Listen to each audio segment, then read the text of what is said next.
السلام علیکم ورحمۃ اللہ وبرکاتہ۔ اعوذ باللہ من الشیطان الرجیم، بسم اللہ الرحمن الرحیم۔ رب اشرح لی صدری ویسر لی امری واحلل عقدۃ من لسانی یفقہوا قولی، رب زدنی علما اللہم فقہنا فی الدین۔ آج کا لیسن آیت نمبر 18 سے 19 تک۔ وقالت الیہود والنصارى نحن ابناء اللہ واحباؤہ، اور کہا یہودیوں نے اور عیسائیوں نے ہم بیٹے ہیں اللہ کے اور اس سے زیادہ پیارے ہیں۔ قل فلم یعذبکم بذنوبکم، کہو کیوں تمہیں عذاب کرتا ہے تمہارے گناہوں کی وجہ سے۔ بل انتم بشر ممن خلق، بلکہ ہو تم انسان اس میں سے جو اس نے پیدا کیے۔ یغفر لمن یشاء ویعذب من یشاء، جسے چاہے وہ بخشتا ہے اور جسے چاہے وہ عذاب دیتا ہے۔ وَلِلَّهِ مُلْكُ السَّمَاوَاتِ وَالْأَرْضِ وَمَا بَيْنَهُمَا، اور اللہ کے لیے ہے بادشاہت آسمان اور زمین کی اور جو ان دونوں کے درمیان ہے۔ وَإِلَيْهِ الْمَصِيرُ، اور اس کی طرف پلٹنا ہے۔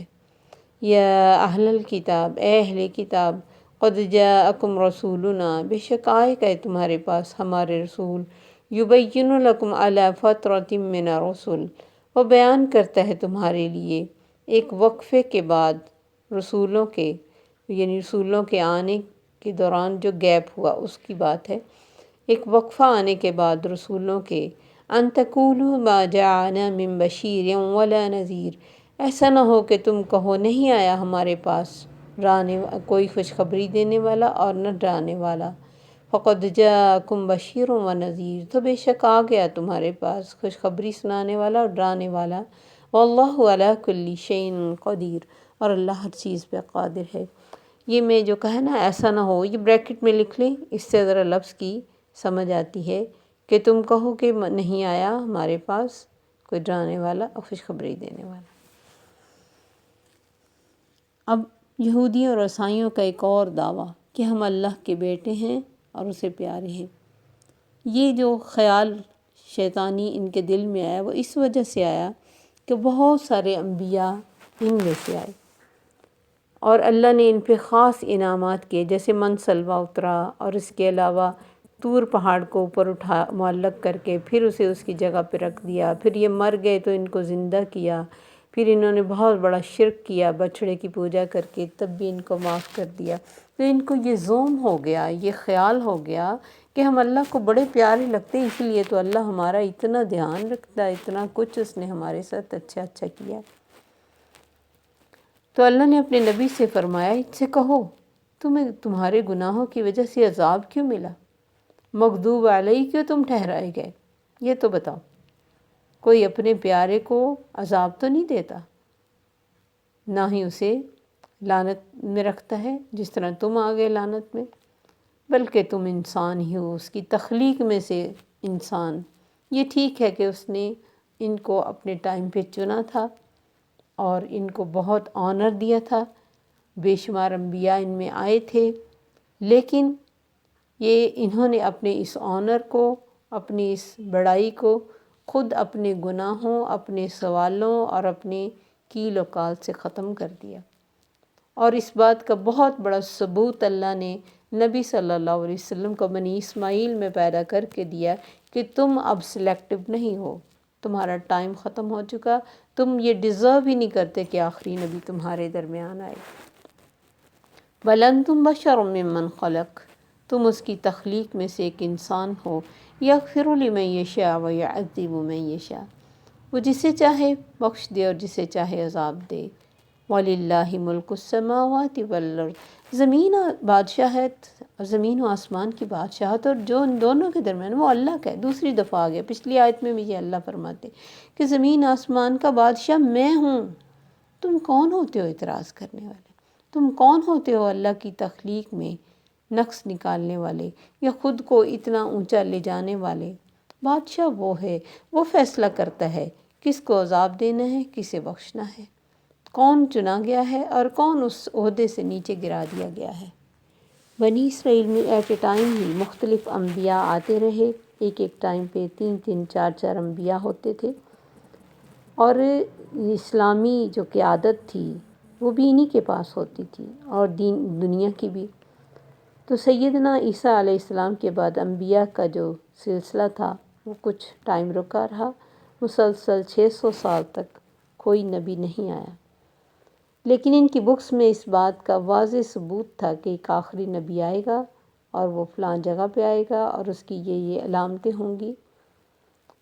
تو اس لیے ان کو یہ پورا احساس اور خیال اور ذہن تھا کہ وہ آخری نبی بھی ہمارے میں ہی آئے گا، تو پھر ہم مزید دوبارہ چنے جائیں گے اور ہماری جو بڑائی ہے وہ قائم ہو جائے گی دنیا پر قیامت تک کے لیے۔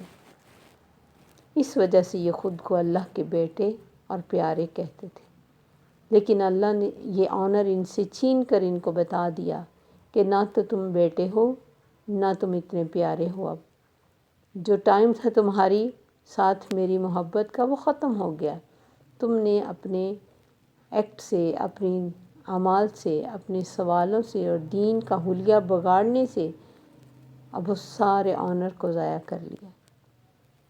اللہ فرماتے ہیں یا اہل الکتاب قد جاءکم رسولنا یبین لکم علی فترۃ من الرسل، آ گیا نا میرا رسول تمہیں بتانے کے لیے، تمہارے لیے واضح کرنے کے لیے کہ حقیقت کیا ہے۔ کب آیا؟ فترۃ من، فترہ کہتے ہیں ایک نبی کے بعد دوسرے نبی کے دوران جو گیپ ہوتا ہے اس کو فترہ کہتے ہیں۔ اسی طرح ایک وحی کے بعد دوسرے وحی کے درمیان جو وقفہ ہوتا تھا اللہ نے اس کو بھی فترۃ الوحی کہا ہوا ہے۔ تو یہاں جو ہے کہ تمہارے اس گیپ کے درمیان، گیپ کے بعد یعنی عیسیٰ علیہ السلام سے 600 سال بعد اللہ نے اس نبی کو بھیجا ہے۔ اس لیے بھیجا کہ اب نسلیں بدل چکی ہیں، ایسا نہ ہو کہ تم یہ کہو کہ ہمارے پاس تو کوئی بشیر و نذیر آیا ہی نہیں، ہم کیسے ہدایت پاتے، ہمیں کیا پتہ تھا سچ کیا، کتابیں ہماری بدل چکی تھی، بڑے لوگ ہمارے فوت ہو چکے تھے، علماء ہمارے کم ہو گئے تھے۔ کتنا سالڈ بہانہ تھا نا ان کا۔ تو اللہ تعالیٰ نے فرمایا فقد جاءکم بشیر و نذیر، تمہارے اس بہانے کو ختم کرنے کے لیے آ گیا تمہارے پاس خوشخبری سنانے والا بھی اور ڈرانے والا بھی۔ واللہ علی کل شیء قدیر، اللہ تو ہر چیز پہ قادر ہے۔ خوشخبری کس بات کی؟ آخرت میں اجر کی، اگر کوئی اللہ کے راستے پہ چلے، اور ڈراتا کس سے ہے؟ برے انجام سے۔ کیونکہ انسان، اللہ نے کسی بھی قوم کو ایسے ہی ختم نہیں کیا جب تک کہ اللہ نے اس میں کوئی نہ کوئی نبی اور ساری اس قوم کو ہدایت کا راستہ بتا کے پھر ان پر حجت تمام کی۔ جب جنہوں نے مانا ان کو بچا لیا اور جنہوں نے نہیں مانا ان کو ختم کر دیا۔ لیکن کوئی بھی انسان، خاص طور پہ آج کے دور پہ جو نظر آتا ہے کہ یہ جو ہمارا بہانہ تھا کہ مجھے پتہ نہیں، یا پھر پتہ لینا نہ چاہیں اس لیے کہ ہمیں پتہ چلے نہ اور ہم کہیں گے جا کے کہ ہمیں پتہ نہیں، یہ اس دور میں اللہ کے سامنے کوئی بہانہ نہیں چل سکے گا، کیونکہ اب ہر ایک انسان کے ہاتھ میں ہے ہدایت بھی اور گمراہی بھی، وہ جدھر چاہے کلک کر لے۔ اب صحیح دین کو پا لینا، سمجھنا گھر بیٹھے ممکن ہے۔ ایک عام سے عام انسان بھی اس چیز سے فائدہ اٹھا رہا ہے جو اس دنیا میں اللہ تعالیٰ نے حجت تمام کرنے کے لیے بھیج دی۔ نبی صلی اللہ علیہ وسلم کی احادیث، قرآن کا ترجمہ، تفسیر، سب کچھ اب ہمارے لیے انتہائی ایزی ہے۔ یہ الگ بات ہے کہ ہم اپنی آنکھیں بند کر لیں، جیسے سورج کو دیکھ کے کوئی آنکھیں بند کرے اور کہے کوئی روشنی نہیں، میں تو اندھیرے میں ہوں، تو کیا قصور سورج کا ہے؟ اللہ نے تو قرآن میں فرمایا وَمَا أَرْسَلْنَاكَ إِلَّا رَحْمَةً لِّلْعَالَمِينَ۔ اللہ نے اپنے نبی کو سراجا منیرا کہا، چمکتا ہوا روشن چراغ جس کی روشنی چاروں طرف پھیل رہی ہے۔ اور اس وقت نبی صلی اللہ علیہ وسلم کے زمانے میں اس روشنی کو پھیلانا حالانکہ انتہائی مشکل تھا، کوئی سورس آف کمیونیکیشن نہیں تھا، لیکن صحابہ نبی صلی اللہ علیہ وسلم کے فوت ہونے کے بعد پوری دنیا میں پھیل گئے، تاکہ کسی کے پاس یہ بہانہ نہ رہے کہ ہمیں تو پتہ ہی نہیں چلا۔ اب بھی اگر کوئی یہ بہانہ سوچ کے بیٹھا ہے کہ میں نہ پتہ کروں کتاب میں کیا ہے، نہ میں پڑھوں، نہ مجھے محنت کرنی پڑے، نہ مجھے اپنے کمفرٹ زون سے نکلنا پڑے، تو پھر قصور اس کا اپنا ہے۔ نہ اللہ کی طرف سے کوئی کمی ہے، نہ اس کتاب میں کوئی کمی ہے، نہ نبی صلی اللہ علیہ وسلم کی لائف ہسٹری میں کوئی کمی ہے، نہ ان کی باتیں پہنچانے میں اللہ نے کوئی کمی رہنے دی۔ بہت پرخلوص، نیک اور محنتی لوگوں کو پیدا کیا جنہوں نے نبی صلی اللہ علیہ وسلم کی باتوں کو ہمارے تک پہنچایا۔ آپ کے گھر کے معاملات، آپ کے باہر کے معاملات، آپ کے صبح و شام کے معاملات، ہر چیز چھوٹی سے چھوٹی، بڑی سے بڑی، ہر چیز ہمیں پہنچ گئی۔ اگر اس کے بعد بھی ہم اگر بہانہ لگا کر خود کو سکون سے رکھیں کہ کوئی فرق نہیں پڑتا، میں تو پڑھا ہی نہیں، تو اللہ نے یہ بھی فرما دیا، طلب العلم فریضۃ علی کل مسلم و مسلمہ، یہ علم کا حاصل کرنا ہر مسلمان مرد اور عورت پہ فرض ہے۔ تم اس کو چھوڑ کے زندگی کو کیسے گزارو گے؟ تم اس کو چھوڑ کے زندگی کو کیسے سمجھو گے؟ تم اسے چھوڑ کے آخرت کا راستہ کیسے پاؤ گے؟ یہدی بہ اللہ من اتبع رضوانہ، یہ کل ہم نے پڑھا۔ اسی کے ساتھ تو اللہ گائیڈ کرتا ہے اپنی رضا کی تلاش میں، جو چاہتے ہیں کہ اس راستے میں جائیں، اسی کے ذریعے تو وہ گائیڈ کرتا ہے۔ وَيَهْدِيهِمْ إِلَىٰ صِرَاطٍ مُسْتَقِيمٍ، اسی کے ذریعے تو وہ روشنی کا راستہ، روشنی کے سفر پہ لے کے جاتا ہے۔ تو یہ سراج منیرہ ہمارے لیے آیا کہ ہم اس کے فٹ سٹیپ کو فالو کریں۔ من یطع الرسول فقد اطاع اللہ، جس نے نبی صلی اللہ علیہ وسلم کی اطاعت کی، اس نے اللہ کی اطاعت کر لی۔ کیوں؟ وما ینطق عن الہویٰ، کیونکہ اس نے اپنی مرضی سے کبھی کچھ نہیں بولا۔ ان هو الا وحی یوحیٰ، اس کو تو ہر چیز وحی آتی تھی، پھر وہ بات کرتا تھا۔ اپنی مرضی سے کوئی اس نے بات نہیں کی، نہ کوئی چیز چھوڑی۔ ہر وہ چیز جو اللہ نے ان کو وحی کے ذریعے کہی، اپنے لوگوں کو بتائی، اور پھر لوگوں سے اس بات کی گواہی بھی لی کہ میں نے تمہیں پہنچا دیا۔ جب انہوں نے کہا کہ جی اللہ کے نبی، آپ نے ہمیں زندگی کا ہر گوشہ سمجھا دیا، آپ نے فرمایا اللہم اشہد، اے اللہ گواہ رہنا۔ اب جب اللہ کی طرف سے تمام حجت پوری ہو گئی، تو پھر ہم میں سے کسی کا کوئی اعتراض، کوئی معصوم بننا اور دھوکہ دینا یہ کامیاب نہیں ہوگا۔ ان المنافقین یخادعون اللہ وہو خادعہم، جو ڈبل رول ادا کرتے ہیں وہ تو اللہ کو دھوکہ دینا چاہتے ہیں، حالانکہ ان کو خود اپنے آپ کو دھوکہ ہو رہا ہے، ان کی آخرت تباہ ہو رہی ہے جو اس علم کو لے نہیں رہے۔ تم لو تو صحیح، جو تم سے فرائض پورے ہونے کے بعد جتنا ہو سکے کرو۔ اللہ کسی لا تکلف نفس الا وسعها، اللہ کسی کو اس کی وسعت سے بڑھ کر تکلیف نہیں دیتے ہیں۔ اپنی سی پوری کوشش کرو، فاتقوا اللہ ما استطعتم، اللہ سے ڈرو جتنی طاقت ہے، اور کتنی طاقت ہے کس میں یہ اللہ کو پتہ ہے۔ ہم دنیا کو سیٹسفائیڈ کر سکتے ہیں، اللہ کو نہیں۔ تو جو تم نے مانگا تھا یا نہیں مانگا تھا، مجھے پتہ تھا تمہارے لیے ضروری ہے، اللہ فرماتے، اللہ نے بھیج دیا اس کو۔ اب اس کو دونوں ہاتھوں سے پھیلا لو، سینے کے ساتھ لگا لو، یا صرف اس کے نیچے سے ہی گزر جاؤ، یا اس کا تعویذ بنا کے گلے میں پہن لو، یہ اب تمہارے پہ ڈیپینڈ کرتا ہے۔ اس نے ہر چیز کھول کھول کے بیان کی۔ اس نے تمہیں اندھیروں سے روشنی کی طرف لانے کا پورا ارینج کر دیا۔ اللہ ہمیں اس روشنی سے فیض یاب ہونے کی توفیق عطا فرمائے۔ بنی اسرائیل پر مختلف دور آتے رہے، اور مختلف زمانے میں انہیں عروج اور زوال ملتا رہا۔ ان کے اعمال کی وجہ سے ان پر جو بہت عروج آیا وہ بھی آخر ختم ہوا، اور یوسف علیہ السلام کے آنے سے پہلے بھی ان کی بری حالت تھی، تو یوسف علیہ السلام کو اللہ نے یہ ذریعہ بنایا ان کی حالت سنوارنے کا، اور وہ انہوں نے اپنے ماں باپ کو اور بھائیوں کو ادھر بلایا، اور اس کے بعد ان کی حالت بہتر ہوئی۔ آپ کو پتہ ہے کہ غلہ لینے کے لیے بھی وہ مصر میں آئے تھے، ان کی یعنی مالی حالت بھی کوئی اتنی اچھی نہیں تھی، نہایت ذلت سے غلامی کی زندگی بسر کر رہے تھے، تو اللہ تعالیٰ نے ان کو پھر یوسف علیہ السلام کو سلطنت عطا فرمائی اور انہیں پاور ملی۔ مصر اور آس پاس کے جو ملک تھے وہ بھی آپ کے انڈر ہی تھے یوسف علیہ السلام کے، اور یہ عزت سے زندگی بسر کرنے لگے۔ ہر طرح کی حکمرانی ان کو ملی، لیکن بعد میں اپنی نافرمانیوں کی بنا پر وہ عزت ان سے چھین لی گئی، حتیٰ کہ فرعون ان پر قابض ہوا مصر میں، اور موسیٰ علیہ السلام کے ذریعے دوبارہ اللہ تعالیٰ نے ان کو فرعون سے نجات دلائی۔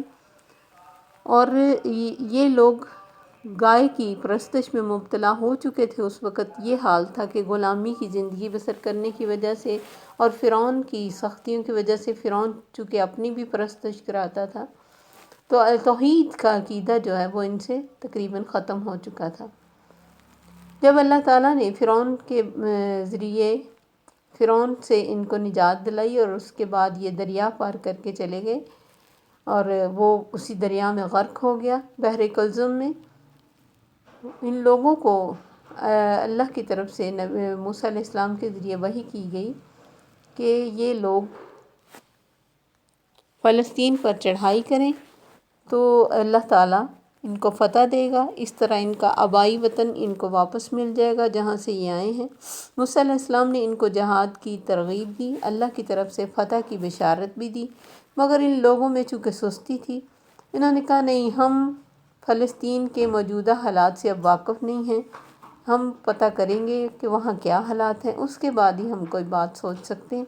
انہوں نے خود تو یہ وہیں رہے، اور دشت تھا جو جہاں منسلوہ بھی ان پہ اترا تھا، اور اپنے میں سے 12 لوگوں کو فلسطین کے سیاسی حالات کا جائزہ لینے کے لیے روانہ کیا۔ موسیٰ علیہ السلام نے ان لوگوں کو تاکید کی تھی کہ واپس آ کر مجھے صرف بتانا، ہر ایک کے سامنے ساری بات نہ کھولنا کہ وہاں کے کیا حالات ہیں۔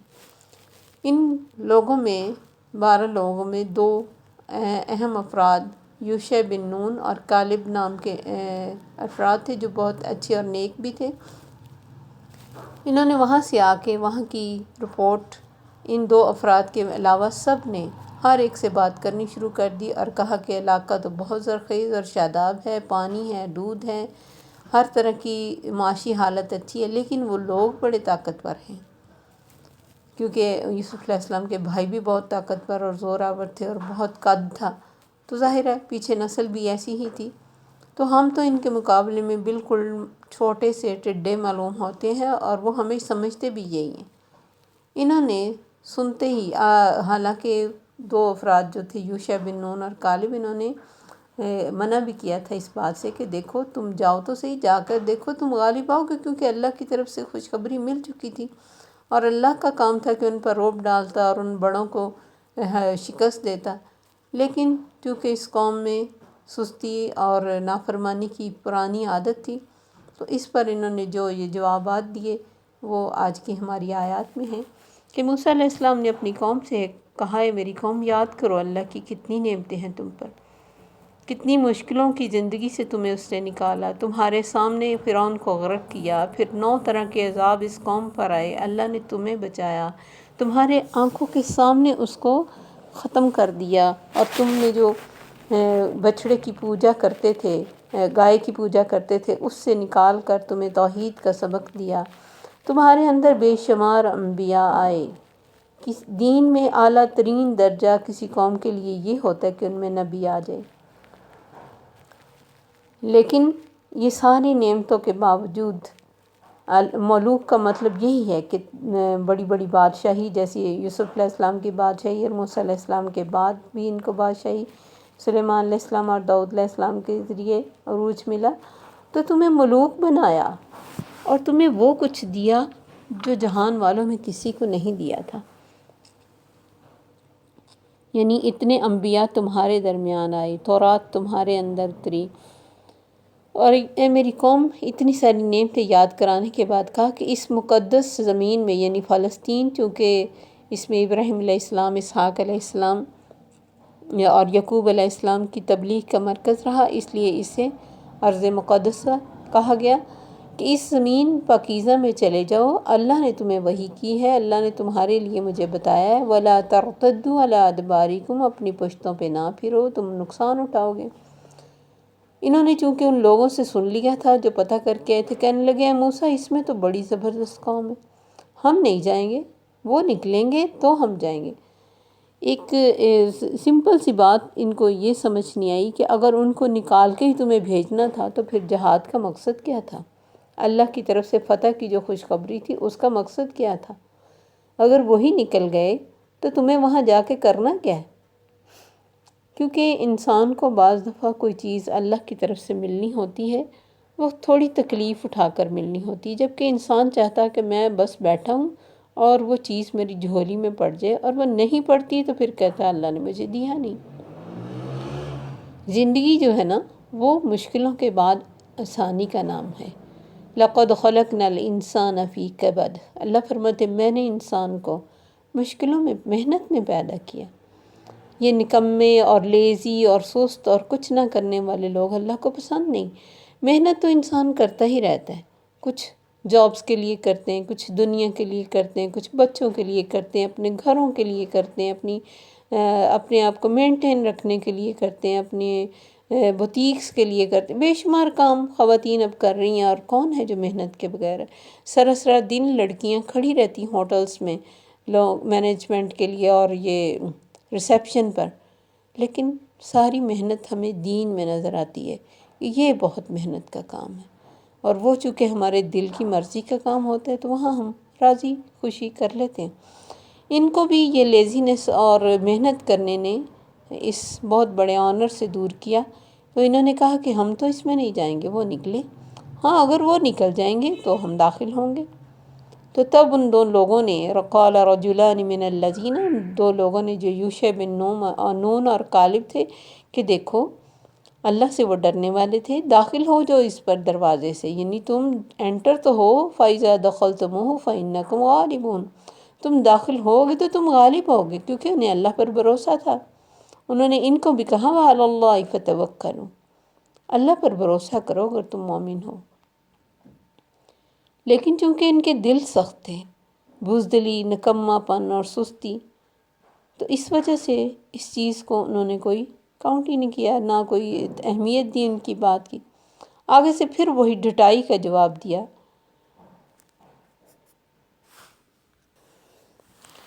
یا موسیٰ انا لن ندخلها ابدا، ہم تو کبھی بھی نہیں وہاں جائیں گے جب تک وہ اس میں ہیں۔ اور کتنا بڑا جواب دیا کہ تو اور تیرا رب جا کے لڑو، ہم تو یہاں بیٹھے۔ اب یہ دیکھیں جب انسان دین سے دور ہوتا ہے تو اللہ کی ہستی، اللہ کی قدر، اللہ کی ہیبت دنیا میں بہت زیادہ گم ہونے سے یہ چیزیں اس کے اندر سے نکل جاتی ہیں، اور توکل ختم، یقین ختم، دنیا کا، موت کا، لوگوں کا ڈر پڑ جاتا ہے، اور انسان ایک بہادر انسان سے بزدل انسان بن جاتا ہے، کیونکہ اللہ نے صحیح مسلمان کا روب رکھا ہے، اور وہ آج بھی ہے۔ اگر کوئی صحیح معنوں میں مسلمان ہو تو ساری دنیا بھی اس کی مخالف ہو تو اس کا کچھ نہیں بگاڑ سکتے، اللہ اس کی حفاظت کرنے کے لیے کافی ہے نا۔ تو آپ نے فرمایا حرص رکھو ان چیزوں کی جو تم کو فائدہ دے، اللہ سے مدد مانگو، عاجز ہو کر نہ بیٹھو، یعنی اسباب اختیار کرو، توکل کا حصہ ہے کہ تم اسباب اختیار کرو، یہ نہیں ہے دنیا اسباب کی دنیا ہے۔ اب آپ ان کا انداز اور کردار اور گفتگو دیکھیے، اور اللہ کے سے ڈرنے والوں کے الفاظ دیکھیے۔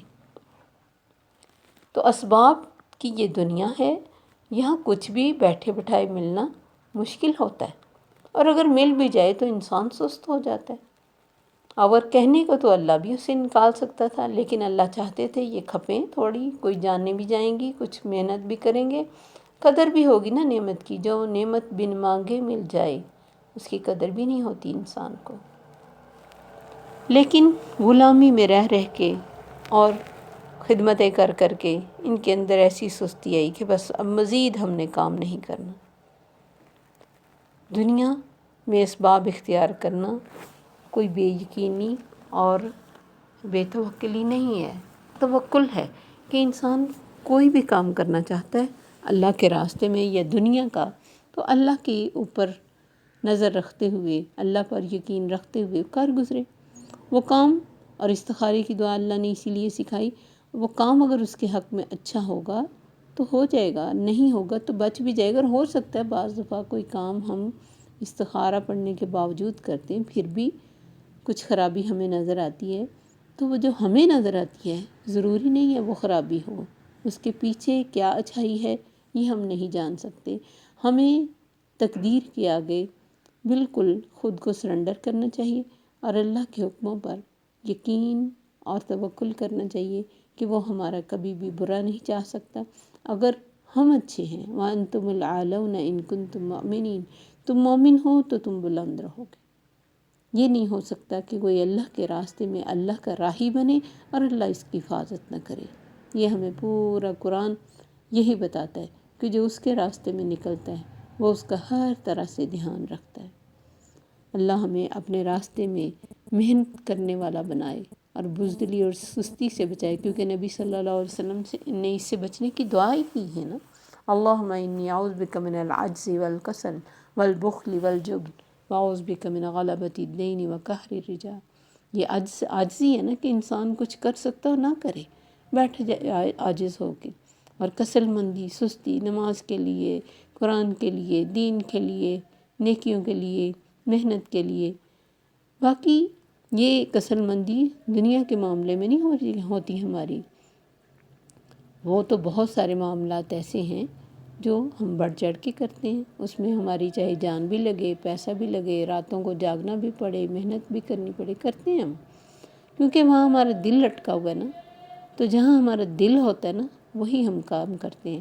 تو چاہیے کہ دل کو لگے ہمیں یا اللہ کا دین، اللہ کی رضا اور آخرت کی لگن اور فکر، یہی تقویٰ ہے، اس کے ساتھ ہم زندگی گزاریں۔ السلام علیکم ورحمۃ اللہ وبرکاتہ۔